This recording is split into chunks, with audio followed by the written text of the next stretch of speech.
Yeah, no, huge Brent Suter. But, I mean, you look at the Brewers' rotation, it's probably better overall than the Cardinals just because, and honestly, this is just my opinion. Corbin Burns is nasty. I mean, wow. Yeah, I mean, he's like he got is one of really the impressive few stuff. examples of going against the modern idea of spin rate being important.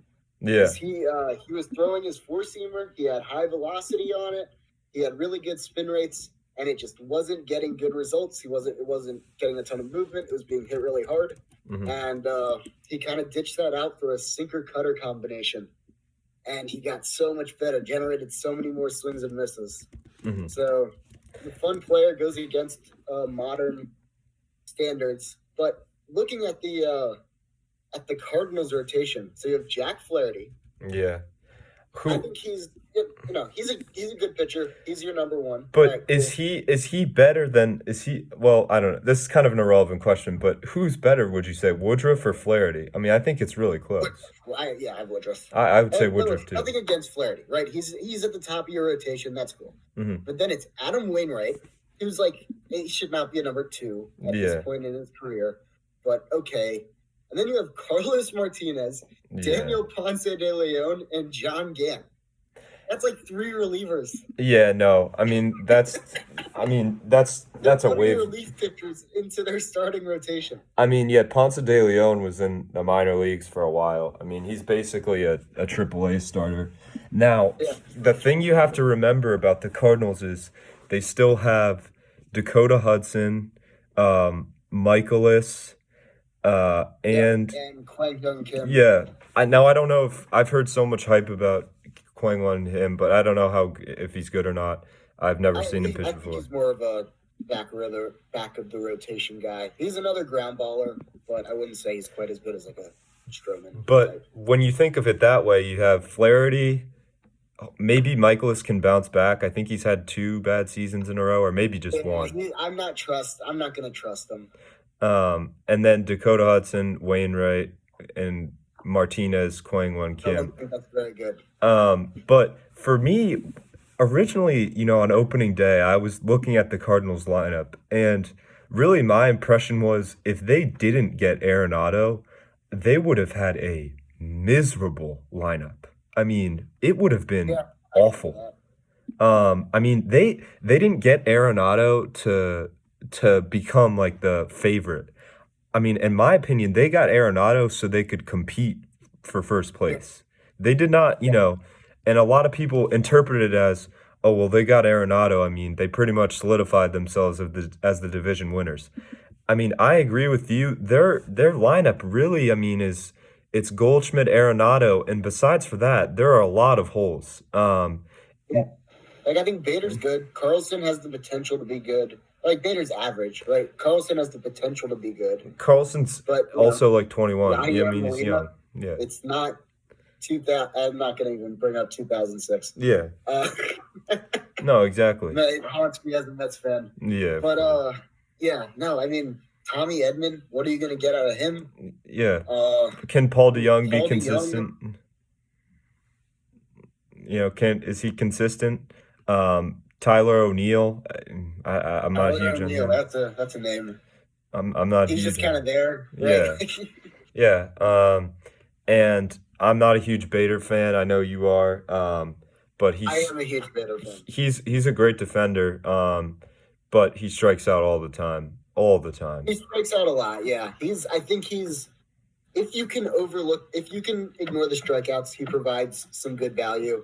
His weighted runs created plus since 2018 is like right around average. Hmm. It's like right around 100. And one year he had a super low BABIP, so that would affect it too.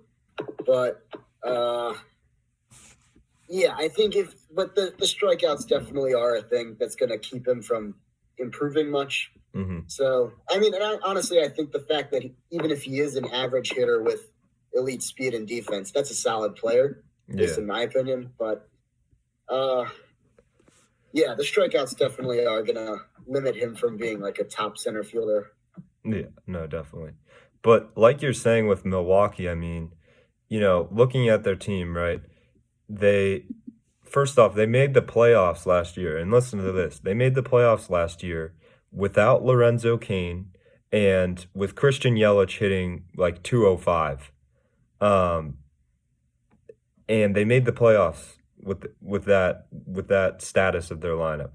Now you bring in Colton Wong, you who I don't know if you're a fan of him or not. He's not a great hitter, but incredible defensively. Defensive wizard. What it also does is it lets you move Keston Hira out of the second base spot. Yeah, and Where you have to expect Hira and Yelich are gonna rebound somewhat. I mean, Yelich is an Yeah. MVP player. I mean, he's gonna have a better season as well as Hira. I think Hira is a great player. They also brought in JBJ, who I've seen play more than anyone. He's not a good offensive player. Um, he's the streakiest hitter on the planet. But he's an elite glove. I mean, probably the best center fielder in the game. I mean, you can argue Yeah, that. he's definitely up there with I mean, he's got to be Kevin up. Kiermaier. Yeah, I mean, he's got to be up there. And then you have Lorenzo Kane coming back. You bring in Travis Shaw, um, which is huge. I really like that pickup. And I mean, yeah, those are a lot of great additions from the team last year that succeeded really well.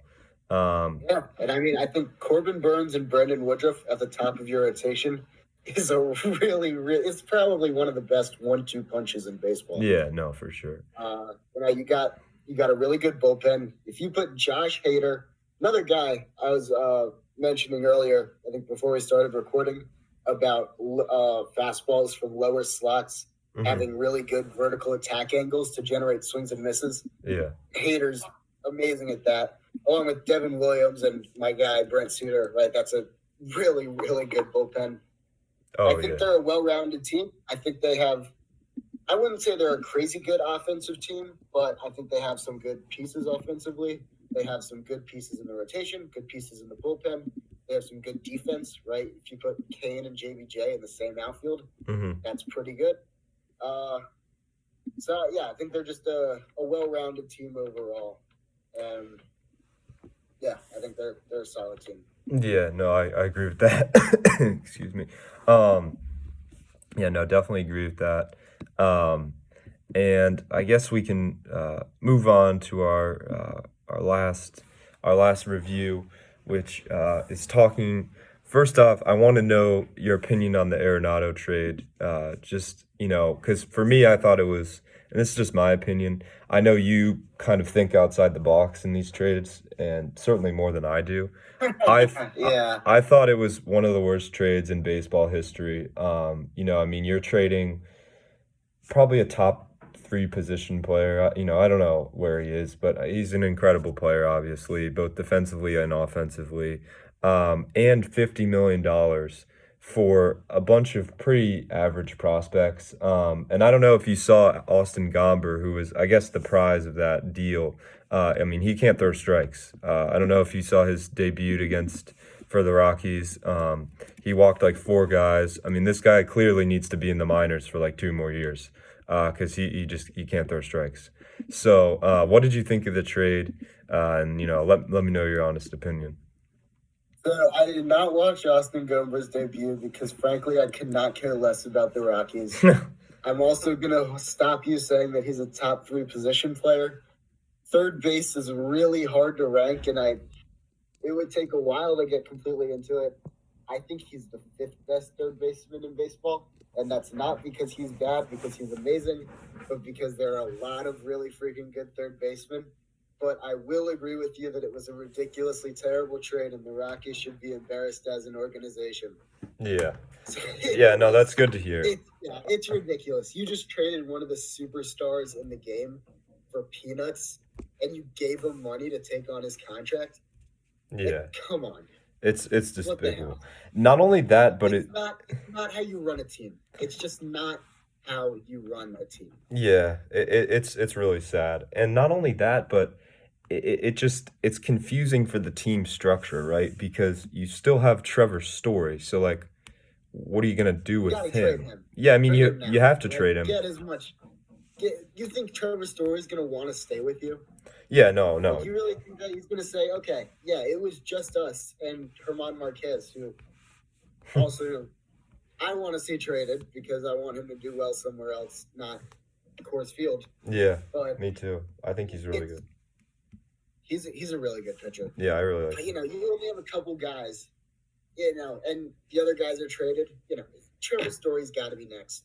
Yeah, I mean, If you're the Rockies, there's no excuse not to trade you him. have the best Like, just blow it up. you have the best shortstop in baseball on your team, and you're not gonna you're just leaving them out to dry. And I don't know. I mean, if I were the Rockies, my strategy, like I said before, would have been to probably get like another mid-tier starter, and then load up on power hitters. Get Hunter Renfroe, Jose Martinez, Jock Honestly, Peterson. I just want to see him blow it up at this point. Yeah, I mean, I think you have to do one last like desperation run. You know what I mean? Just with Arenado and Story, and I if mean, you, Arenado's gone. If you were gonna make a run, I you know, wouldn't have traded Arenado. I Like, know that's that's like your true, best player. but like, but come on, like if you surround Arenado and Story with a bunch of power bats, that's a lethal lineup in Coors Field. You know Oh what I yeah, mean? Like but if they're not you gonna do that. Yeah, They don't no, care. I They're know. not. Yeah, no, I know. But if I were the GM, that's what I would have done. I would have surrounded Arenado and Story with a bunch of guys who can hit for power, kind of take on that Tampa Bay Rays type lineup, and Yeah, then just hope my starting pitching is good enough to get by, and just give it one more run. You know what I mean? Because I mean, yeah, Story and Arenado are both incredible players. I don't know. You said you had Arenado as the fifth best third baseman. I yes, don't know about yes. that. Um, But okay, this is not because Arenado is bad, because he is an amazing player. He's a superstar, super fun to watch, and he's a great player. I simply think that there are so many good third basemen right now that he kind of fell to that spot through no fault of his own. But if you want to make the case for him at like one or two, I'd be like, yeah, go ahead, because you can make a case for him. I'll just So be angry if you have Bregman ahead of him, because I think we need Bregman to is one.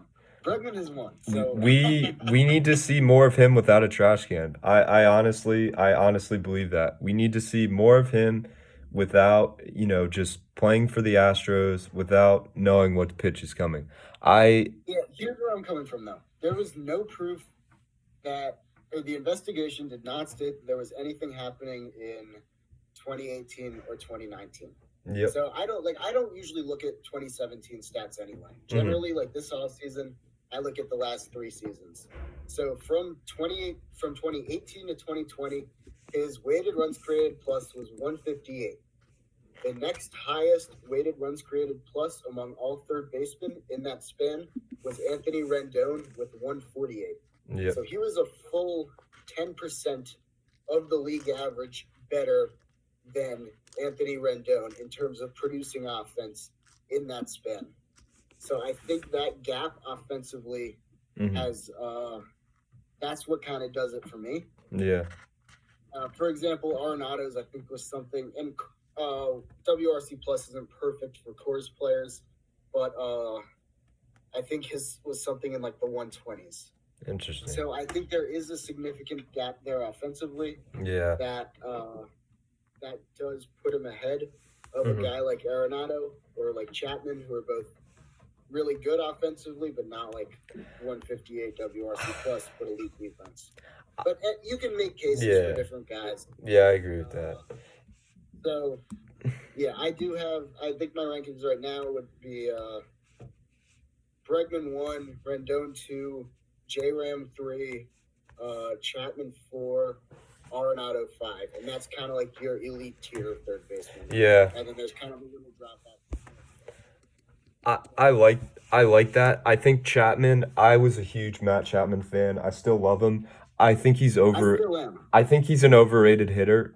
He will never hit 300, and the best you're gonna get out of him is like 280 with 25, 30 home runs, maybe more than that, and elite defense. Yeah, I don't think he He's needs. not an elite hitter. He's not an elite hitter. He's not. Yeah, I think he's a really good hitter. I wouldn't call him an elite hitter, but I do think there is potential at the bat. If you look at, so a lot of people like using average exit velocity to determine like how well a player is hitting the ball. It's kind of deceptive because if you hit a ball like 80 miles an hour, or if you hit a ball 60